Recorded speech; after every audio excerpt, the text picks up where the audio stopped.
Assalamualaikum warahmatullahi wabarakatuh. Waalaikumsalam warahmatullahi wabarakatuh. Ya, di sini kita sudah ada kakak dari Forum Aceh atau Kak Forum Anak. Forum Anak. Iya. Iya benar. Kakak Ulan Tursina, betul Kak? Iya benar. Kak, apa kabar Kak? Alhamdulillah baik. Ini yang wawancara sendiri gimana nih kabarnya? Masya Allah sangat baik Kak, walaupun agak pilek-pilek karena perbedaan musim kan. Iya pergantian. Agak-agak pilek sedikit, tapi kita harus tetap semangat Kak. Insya Allah. Kak, jadi kan di sini kita mengenai topik adiksi screen time dan gadget pada anak-anak remaja Kak.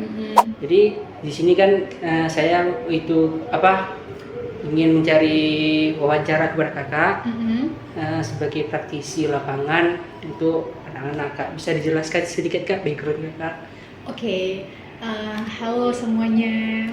Hai juga, salam kenal. Hai, Kak. Kita hari ini baru pertama jumpa ya, Nova? Iya Kak, betul Kak. Ya, kenalin nama kakak Ulan Tursina. Kakak dulu kuliah di psikologi Universitas Syahkuala. Sekarang kakak merupakan salah satu staf dari asisten psikolog anak di Biro Konsultan Resolution Konsultan. Terus juga kakak sekarang merupakan salah satu relawan yang sebagai konselor di Pusat Pembelajaran Keluarga atau Puspaga Sakinah Provinsi Aceh di bawah DP3A. Betul, Masya Allah Kak. Berarti kakak udah menggeluti bidang-bidang anak ini berarti udah berapa lama kira-kira? Sebenarnya kalau dibilang berkecimpung dengan anak udah dari forum anak ya sebenarnya.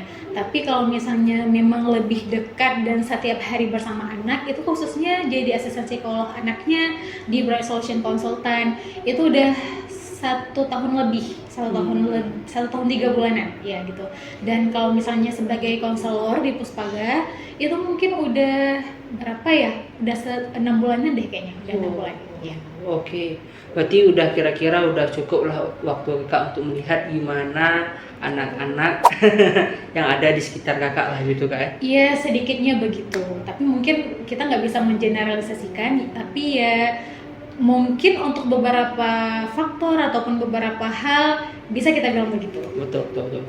Kak, jadi di sini Kak mengenai topik kita tentang adiksi gadget, screen time dan game online pada anak-anak. Menurut kakak gimana sih yang di sekitar kakak tuh anak-anak itu tingkat adiksinya gimana sih menurut kakak?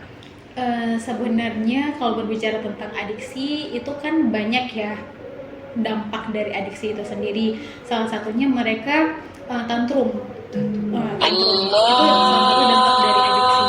Dan menurut kakak kalau misalnya di sekitar kakak, alhamdulillahnya anak-anak yang selama ini sama kami kan karena ada konsul juga kan sama orang tuanya, tanya gimana anaknya, dan memang beberapa dari hasil penelitian juga sama beberapa orang tua bilang salah satu faktor ataupun bukan salah satu dampak dari adiksi itu adalah tantrum, anak-anak itu tantrum dan bilangnya ya, dan makin nggak fokus kayak gitu dan gangguan bicara juga, ya gangguan bicara bisa jadi nama gangguannya ya, jadi lupa, intinya gangguan bicara salah satunya juga. Itu biasa terjadi pada anak-anak pada usia Kak? Usia itu kalau misalnya adiksi bagi mereka yang usia 2 tahunan. Karena kan itu memang fase-fase mereka belajar untuk bicara kan, jadi ada kekeliruan gitu dari yang mereka tonton, apalagi kayak misalnya tontonannya Masya and the Bear. Nah itu kan itu ada sebagiannya memang nggak ada ngomong kan. Betul Kak. Itu dapat menghambat mereka dalam berbicara kayak gitu. Kebingungan, bisa kebalik juga kata-kata ataupun kalimat-kalimat yang mereka gunakan. Misalnya kebetulan ada salah satu di kami itu dia mungkin kita nggak bisa bilang adiksi ya, tapi udah dibatasi juga sama orang tuanya. Sebelum itu mungkin dia ada tontonan yang melebihi durasi pada wajarnya per hari untuk anak-anak. Nah dia kakak nggak bisa bilang itu salah satunya, tapi bisa jadi adiksi ini menjadi salah satu dampaknya gitu. Misalnya dia mau bilang adik mau sekolah di Kidos kan, kamu tahu Kidos kan? kurang tahu kak. Oke, it's okay.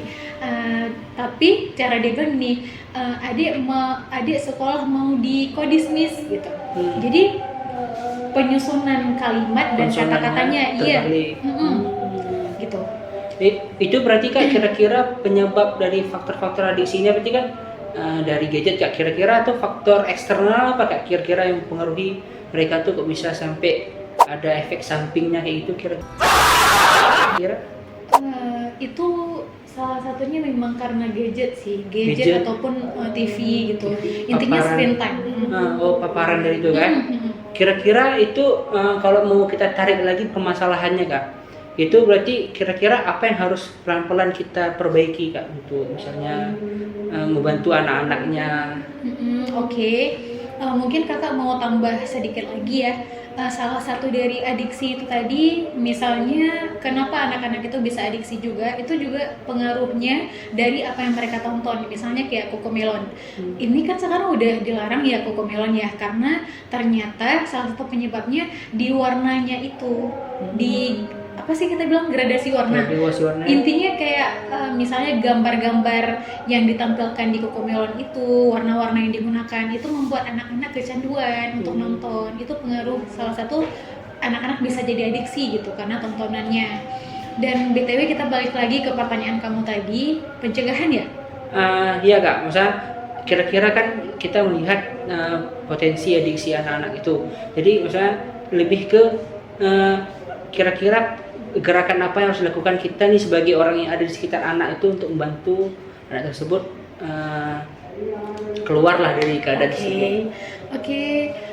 Mungkin kalau saran dari kakak itu yang pertama kita bisa kasih mereka sekolah stimulasi prasekolah. Jadi ini bukan yang memberatkan anak-anak ya, karena memang ini dunia bermain seusia mereka.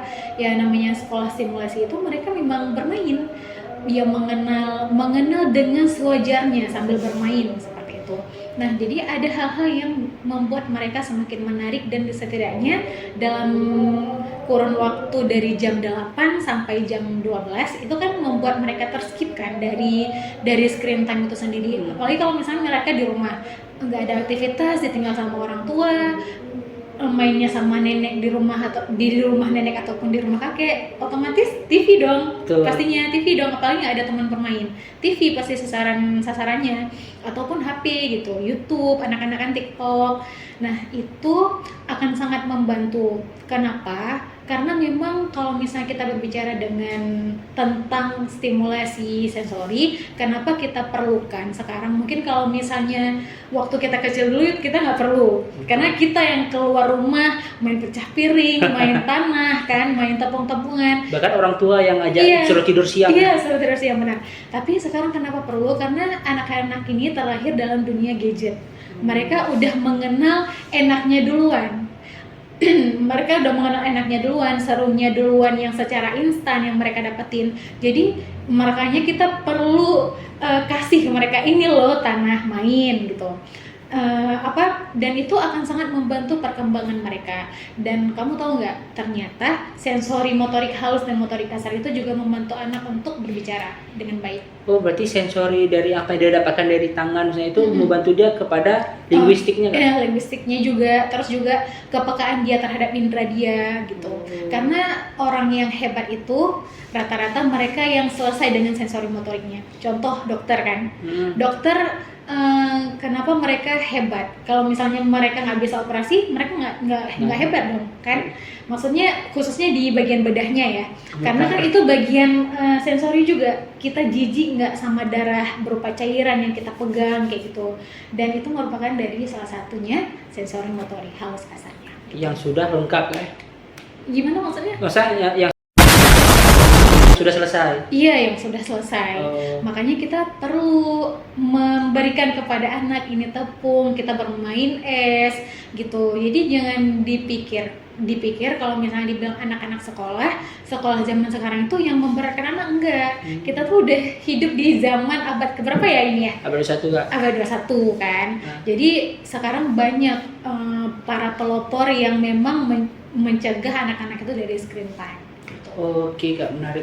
Berarti kan itu gerakan preventif untuk pencegahan anak-anak sembuh dari misalnya bisa keluar dari adiksi. Ya. Bagi anak-anak yang udah adiksi itu gimana kira-kira Kak? Misalnya ini saya bilang terus kepada topik adik saya Kak, karena saya melihat adik saya itu memang dia sudah mulai kepada tahap lumayan kecanduan adiksi Kak. Karena dia setiap misalnya saya keluar nggak ada kawan main, jadi dia akhirnya waktu saya pulang dia udah main HP, matanya udah kering sampai dia payah dibawa ke dokter mata karena matanya asik merem-merem aja Kak, karena dibilang itu dia udah terlalu banyak terpapar sama gadget gitu. Tuh kira-kira yang udah sampai kayak gitu gimana caranya Kak? Ya, oke. Mungkin itu jadi yang sebelumnya kakak jelasin itu merupakan bentuk langkah preventif kan, dan itu juga bisa menjadi salah satu bentuk penanganan dengan memberikan anak-anak ke sekolah stimulasi.